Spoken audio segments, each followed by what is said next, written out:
আসসালামু আলাইকুম দর্শক শুভেচ্ছা নিন। আপনাদের সবাইকে স্বাগত জানাচ্ছি আমি কনক সরোয়ার আজকের অনুষ্ঠানে। দর্শক শিরোনাম দেখে বুঝতে পারছেন তথ্যমন্ত্রীর মনোযোগ আকর্ষণ করে একটি অনুষ্ঠান, অত্যন্ত সংক্ষিপ্ত অনুষ্ঠান। আপনারা সবাই অবগত আছেন বাংলাদেশের টেলিভিশন মালিকদের যে সংগঠন যেটাকে সংক্ষেপে বলা হয় অ্যাটকো, অ্যাটকোর সাম্প্রতিক সময়ে একটি অত্যন্ত ঔদ্ধত্যপূর্ণ একটি প্রেস বিজ্ঞপ্তি দিয়েছিল।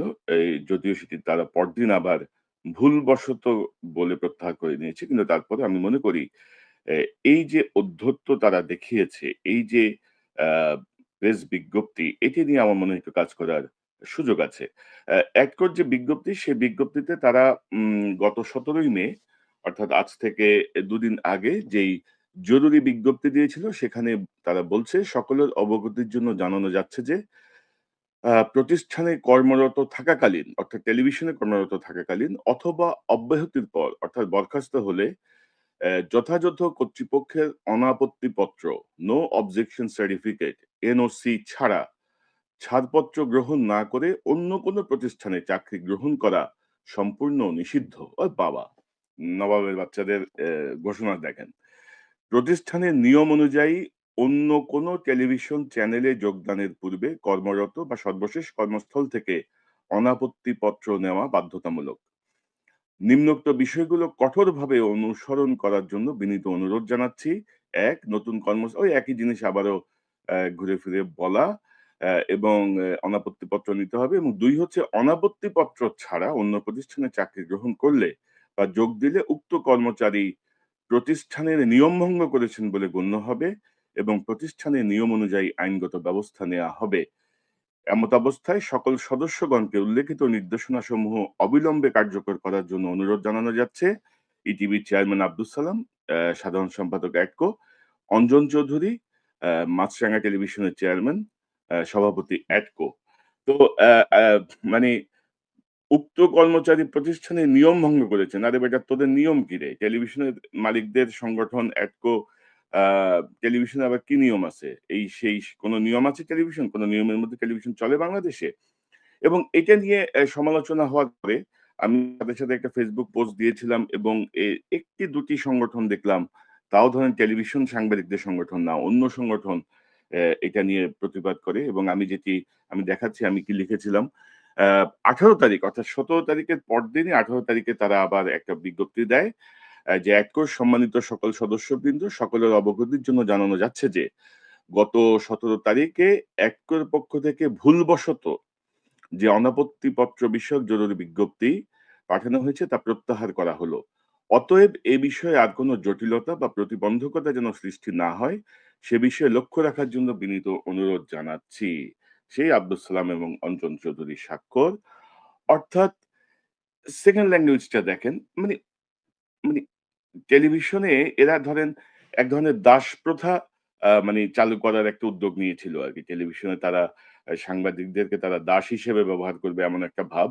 এবং যেহেতু এটা কিছুটা সমালোচনা হয়েছে, সেহেতু ধরেন তারা এখন আ কি বলবো এটাকে ইয়ে করছে, কি বলে? প্রত্যাহার করে দিল আরকি এবং এটা নিয়ে যেন কোনো সৃষ্টি না হয়, জটিলতা, প্রতিবন্ধকতার সৃষ্টি না হয়, তা প্রত্যাহার করা হলো। আবার ভুলবশত আবার প্রত্যাহার অর্থাৎ টেলিভিশনের মালিকরা বাংলাদেশে ধরেন হাসিনার আমলে তো ইচ্ছামতো টেলিভিশন লাইসেন্স দেয়া হয়েছে এবং এর আগেও যারা টেলিভিশনের মালিক তাদের মধ্যে কতজন প্রফেশনাল এবং এই পরপরই অর্থাৎ এই বিজ্ঞপ্তিটা দেখার পরপরই ১৭ তারিখে আমি একটা ফেসবুকে সাথে লিখেছিলাম। আমি যদি আপনাদেরকে একটু দেখাই। আ আমার ফেসবুকে আমি সাথেই লিখেছিলাম যে বাংলাদেশের টেলিভিশনে দাসপ্রথা চালু। আ প্রধানমন্ত্রী তথ্যমন্ত্রীদের আচ্ছা যাই হোক। বাংলাদেশ টেলিভিশনে দাসপ্রথা চালু করতে ঘোষণা দিয়েছে বাংলাদেশ টেলিভিশন মালিকের সঙ্গে এডকো। অর্থাৎ ইচ্ছামতো স্বেচ্ছাচারিতার যে চলে বাংলাদেশের টেলিভিশনগুলোতে। ধরেন দর্শক আমি তো ১০ বছর বাংলাদেশের ২ টা টেলিভিশনে কাজ করেছি। পরিমাণ লাম্পট্য এখানে চলে, কি পরিমাণ স্বেচ্ছাচারিতা চলে, এটি আসলে বাইরের কেউ জানে না। আমি তথ্যমন্ত্রীর মনোযোগ আকর্ষণ করেছি। আমি জানি না তথ্যমন্ত্রীর আসলে সেই ক্যাপাসিটি বা ক্যাপাবিলিটি আছে কিনা বাংলাদেশের টেলিভিশনে যারা কর্মরত আছেন তাদের পাশে দাঁড়ানোর। অ্যা অ্যা সাধারণত আমরা সকল কিছুতে প্রধানমন্ত্রীর দৃষ্টি আকর্ষণ করি। এখানে তথ্যমন্ত্রীর দৃষ্টি আকর্ষণ করলাম। কারণ আমি মনে করছি হি ইস ক্যাপাবল। যদিও তিনি সকল টেলিভিশনে বিভিন্ন টক শোতে যেয়ে মালিকদের সঙ্গে ব্যাপক খাতির তার। তারপরেও তিনি যদি পদক্ষেপ নেন, এখন ধরেন হাসিনার এই যে ফ্যাসিজম, এই ফ্যাসিজমকে টিকিয়ে রাখার যে অন্যতম হাতিয়ার, সে অন্যতম হাতিয়ারের মধ্যে একটা ছিল সংবাদপত্র এবং একটা ছিল টেলিভিশন আ মিডিয়াগুলো। এবং ধরেন কিভাবে হাসিনাকে তারা সমর্থন করে গেছে সেটি আমার মনে হয় দর্শকদেরকে বলাই বাহুল্য। এবং আ এখন এই হাসিনা পালিয়ে যাওয়ার পর অন্তর্বর্তী সরকারের সময় থেকে তারা খুব সফটলি আবারও হাসিনাকে রিস্টোর করার জন্য মাঠে নেমেছে। আপনি মতি মাহফুজ, ডেইলি স্টারের মাহফুজ আ আ আনাম এবং প্রথম আলোর মতিউর রহমানের ভূমিকা দেখলেই বুঝবেন। তারপরে ধরেন এখন ধরেন তারা আবার রহমান তাদের ড্যাডি হয়ে গেছে। তারেক রহমান আব্বা, বিএনপির নেতারা তাদের আব্বা এবং তারা আব্বা, আব্বা করে সেজদা দিচ্ছে। কিন্তু খুব সফট তারা উইপন ইউস করছে এবং আমি জানি না বিএনপিতে এই জাতীয় বিষয়গুলো বোঝার মতো আ মানুষ আছে কিনা? আপনারা জানেন যে সাম্প্রতিক সময়ে আ বাংলাদেশ জার্নালিজম কনফারেন্স 2026 নামে তারা একটি কনফারেন্স করেছে ডেইলি স্টারের ব্যবস্থাপনায় এবং সেখানে ধরেন অত্যন্ত বিতর্কিত মানে হাসিনার একেবারে পা চাটা কুকুরদেরকে সেখানে সাফাই গাওয়ার সুযোগ করে দেয়া হচ্ছে। মানে তারা কান্না জড়িত কণ্ঠে তাদের অবস্থান তুলে ধরছে। অ্যা তারপরে ধরেন এই যে ৭১ টেলিভিশনের মালিক যে মোস্তফা কামাল, ৭১ টেলিভিশনের ব্যবস্থাপনায় আরো ২ টো নতুন পত্রিকাকে পারমিশন দেওয়া হয়েছে। এবং এরা ধরেন শুরুই করছে তারেক রহমানের বন্দনা করে তাদের পত্রিকার উদ্বোধনী সংখ্যা করছে। এবং আপনি জানেন যে এদের যে অতীত ভূমিকা, সেই অতীত ভূমিকার পরে আপনি তাদের হাতে আরো নতুন, নতুন অস্ত্র তুলে দিচ্ছেন। এবং আ আম আপনি ৬ মাস পরে তাদের কোন বিষয় নিয়ে ধরতে যাবেন, তখন দেখবেন যে ইন্টারন্যাশনালি, লোকালি সবাই আসবে। গণমাধ্যমের স্বাধীনতার উপরে হস্তক্ষেপ করা হয়েছে। তো এর মধ্যে আরেক পণ্ডিত অ ইফতেখারুজ্জামান টিএবি বাংলাদেশের প্রধান যে ২৪ বছর ধরে একটা পদ আঁকড়ায় বসে আছে, সেও ধরেন ইউনূস সরকারের সাথে ছিল। সাংবাদিকদের কল্যাণের জন্য কোনো পদক্ষেপ তো নেয় নাই। এখন সে আবার আরেক মায়া কান্না শুরু করছে। ফ্যাসিস্টদের যে দোসর তাদের ব্যাপারে যে মামলাগুলো হয়েছে সেগুলো নিয়ে তার এখন গালভরা বক্তব্য আসছে। আমরা চাই না কোনো সাংবাদিক আটক থাকুক। আমরা চাই যে, যে অভিযোগ সে অভিযোগের সপক্ষে পুলিশ তদন্ত করে অত্যন্ত দ্রুত চার্জশিট দিক। যদি অভিযুক্ত হয় তাহলে তার বিচার হবে। যদি অভিযুক্ত না হয় তাহলে তাকে ছেড়ে দিতে হবে। অর্থাৎ জামিন পাওয়া প্রত্যেকের আ কি বলবো সাংবিধানিক অধিকার, মৌলিক অধিকার। তো এখন টেলিভিশনগুলোয় আসলে কোনো বেতন কাঠামো নাই। আপনারা যদি দেখেন একটা ছেলে বা মেয়ে ঢাকা বিশ্ববিদ্যালয় থেকে বা যেকোনো কলেজ বিশ্ববিদ্যালয় থেকে গ্র্যাজুয়েশনের পরে বা মাস্টার্স ডিগ্রি নেয়ার পরে যখন টেলিভিশনে কাজ করতে যায়, তাকে অফার করে ৭,০০০, ৮,০০০, ১০,০০০, ১২,০০০ টাকা। অর্থাৎ সুনির্দিষ্ট কোনো বেতন কাঠামো কিন্তু কোনো টেলিভিশনে নাই। টেলিভিশনের মালিকের ইচ্ছায় চাকরি হবে, টেলিভিশনের মালিকের ইচ্ছায় চাকরি যাবে। টেলিভিশনের মালিক যে প্রেজেন্টারকে পছন্দ করবেন, টার্গেট করবেন, সেই প্রেজেন্টারকে হয় তার কাছে যেতেই হবে, নাহলে তার চাকরি ছেড়ে দিতে হবে। আ মানে অধিকাংশ ক্ষেত্রেই এই ঘটনাগুলো ঘটছে। অ্যা কোনো ক্ষেত্রে কোনো সঙ্গীত শিল্পীর ব্যাপক প্রভাব পড়ে টেলিভিশনের উপরে। সেই শিল্পী যা বলবেন সে অনুযায়ী টেলিভিশন পরিচালিত হয়। কারণ তিনি টেলিভিশন যে মালিক বা টেলিভিশনের যে ডিরেক্টর তার বান্ধবী। তার সঙ্গে তার বিশেষ সম্পর্ক।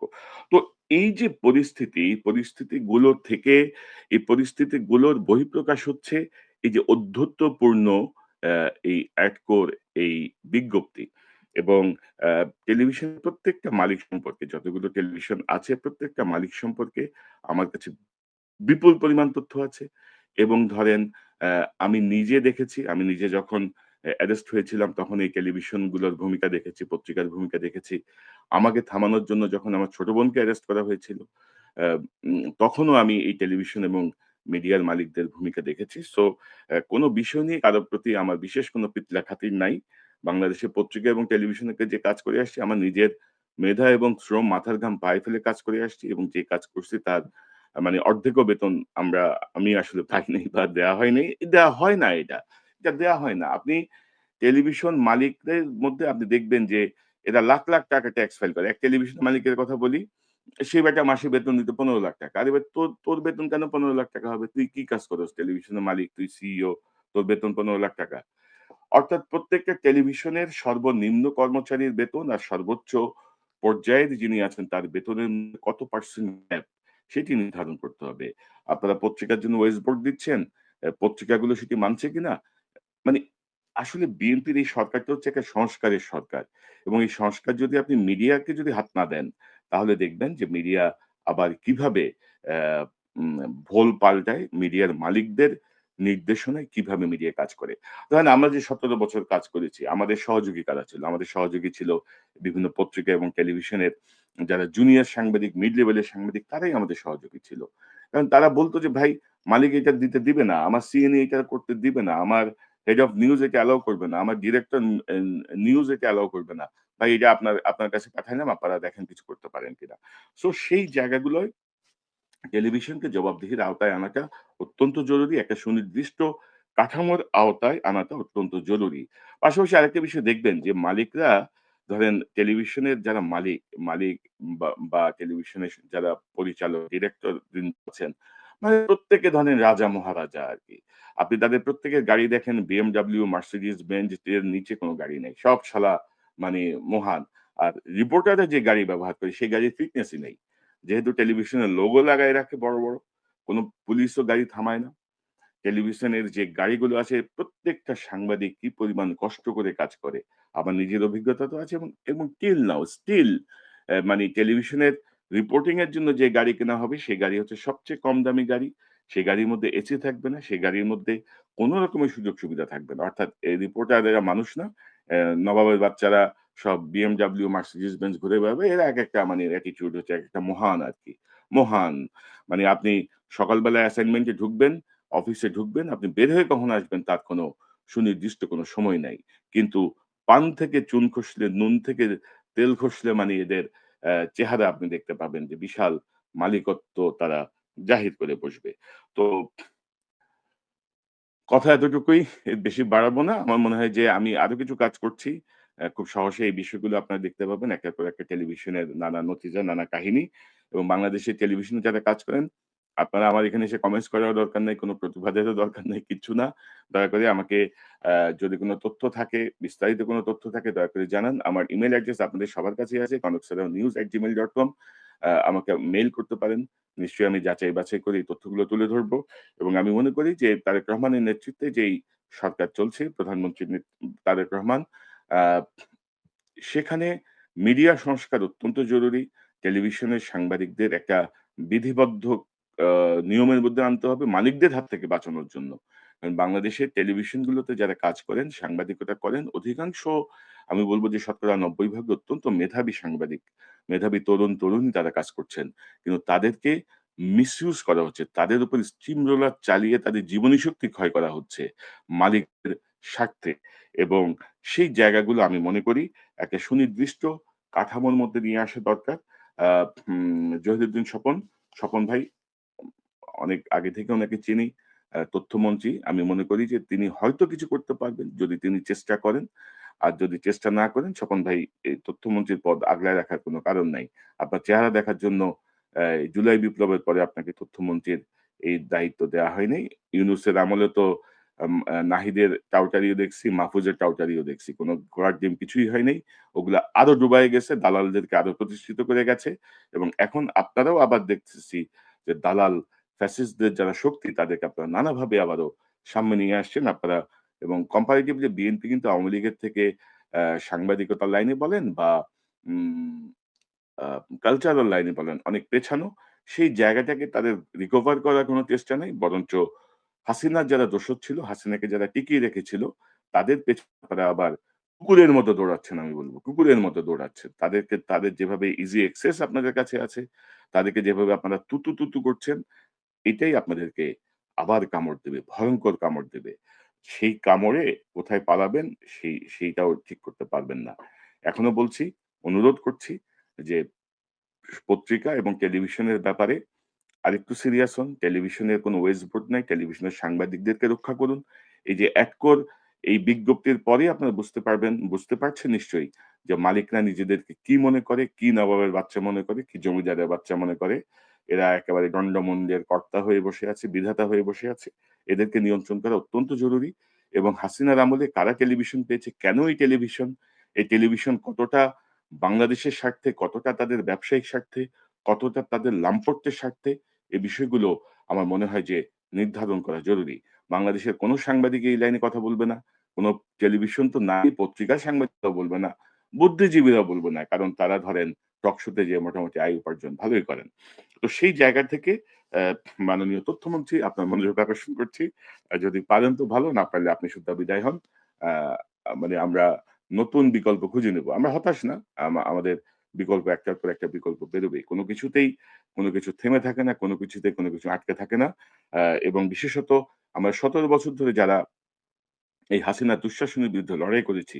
আমাদের কাছে কোনো কিছুই আসলে মানে অসম্ভব না, বা আমরা কোনো কিছুকেই স্পেশালি আমি খুব বেশি কোনো কিছুকেই আল্লাহর রহমতে তোয়াক্কা করে চলি না। কারণ সত্য কথা বলতে হবে, বলতেই হবে। এটার কোনো বিকল্প নাই আরকি। কারণ আমার স্বার্থে আমি সত্য গোপন করা বা সত্য মিথ্যাকে মিশ্রিত করে বলার মধ্যে কোনো আ সুযোগই নাই আমার কাছে অন্তত। যেটি বাংলাদেশের টেলিভিশন মালিকদের নির্দেশনায় অনেক সাংবাদিককে করতে বাধ্য করা হয় এবং একটা পর্যায়ে এই সাংবাদিকদের চরিত্র হারিয়ে বসে। পাশাপাশি বাংলাদেশের গণমাধ্যমের সকল সাংবাদিক এবং মানে পত্রিকা এবং টেলিভিশনের সকল সাংবাদিক এবং মালিকদের আ আয়-ব্যয়ের হিসাব অত্যন্ত জরুরি। তারা আসলে কত টাকা বেতন পায়, কত টাকা মানে কিছু সাংবাদিকের ব্যাপারে তথ্য আছে তো। কিছু হয়তো পত্রিকায় এসেছে। তাদের অ্যাকাউন্টে ১০০ কোটি, ১৫০ কোটি, ২০০ কোটি টাকারও লেনদেন হয়েছে। মানে কোটের নিচে কোনো লেনদেন নাই। তো এই জায়গাগুলো নিয়ন্ত্রণ করা জরুরি। যদি আমরা সত্যিকারের একটি শক্তিশালী গণতন্ত্র বা সুশাসন প্রতিষ্ঠা করতে চাই, অ্যা যেটাকে বলা হয় যে রাষ্ট্রের 5th স্টেট, আ সেই জায়গাটা সাংবাদিকদের, এই মিডিয়ার জায়গাটাকে আমার মনে হয় একটা জবাবদিহির আওতায় যেমন আনা উচিত সাংবাদিকদেরকে, তেমনি মিডিয়ার মালিকদেরকে ১ম এ এই জবাবদিহির আওতায় আনতে হবে। সাংবাদিকদের মানে আমি তো বললাম যে শতকরা ৯০ ভাগ সাংবাদিক সঠিক পথেই আছেন। ১০% এর নানা গোলযোগ আছে এবং তারাও মালিক পক্ষেরই লোক হিসেবে এই অনিয়ম করেন। মাননীয় তথ্যমন্ত্রী, আশা করি আপনি বিষয়টি গুরুত্ব সহকারে দেখবেন। অ্যা এমন কোন পরিস্থিতি তৈরি হবে না যাতে আপনাকে সরানোর জন্য আমাদেরকেও কথা বলতে হয়। কারণ অত্যন্ত দ্রুত গতিতে এইসব সিদ্ধান্ত নিতে হবে। পিঠ খাওয়াজানির সময় নাই। আপনার একটি টক শোতে ডাকলো, কে আপনার ভাই, কে আপনার বন্ধু, এগুলো দেখার সুযোগ নাই। দয়া করে মন্ত্রী হিসেবে যে দায়িত্বে বসেছেন, সে দায়িত্ব থেকে ইতিবাচক কিছু করে যাওয়ার চেষ্টা করুন এবং এটকোর এই এই পর্ষদকে ডাকুন। কোন পণ্ডিতের মাথা থেকে এই জাতীয় অডাসিয়াস আ ঘোষণা দেওয়ার সাহস তারা পেল? কার প্রস্তাবনা ছিল এটা? সেটিকে আইডেন্টিফাই করুন। আপনি কিছু করতে না পারলে দয়া করে জানান। আমরা ব্যবস্থা করতেছি। কারে কি করতে হবে আমরা এটা দেখতেছি। কারণ বাংলাদেশের ভাই ২০ টা বছর বাংলাদেশে সাংবাদিকতা করে আসছি। এরপরে এই YouTube প্ল্যাটফর্মকে আমার সাংবাদিকতার কাজে আমি ব্যবহার করছি। সো সাংবাদিকতা আমার রক্তের মধ্যে ঢুকে যাওয়া একটা প্রফেশন, একটা পেশা। তো সেই জায়গাটায় সাংবাদিকদের পাশেই আমার থাকতে হবে আজীবন, এটা আমি বুঝি। সেই জায়গাটায় আপনার প্রতি অনুরোধ, দয়া করে কার্যকর পদক্ষেপ নিন। প্রধানমন্ত্রীকে যেন হস্তক্ষেপ করতে না হয়। আপনি আপনার মতো করে হস্তক্ষেপ করুন, নিয়ন্ত্রণ করুন। আশা করি আ এর আমি যা বললাম এর গুরুত্ব আপনি অনুধাবন করার মতো মেধা এবং যোগ্যতা আপনার আছে এবং আপনি সেটি অনুধাবন করতে সক্ষম হবেন। দর্শক, এই চ্যানেলটি সাবস্ক্রাইব করে আমাদের পাশে থাকুন। এই চ্যানেলের মেম্বারশিপ নিয়ে আমাদের পাশে থাকুন। আবারও দেখা হবে ইনশাআল্লাহ।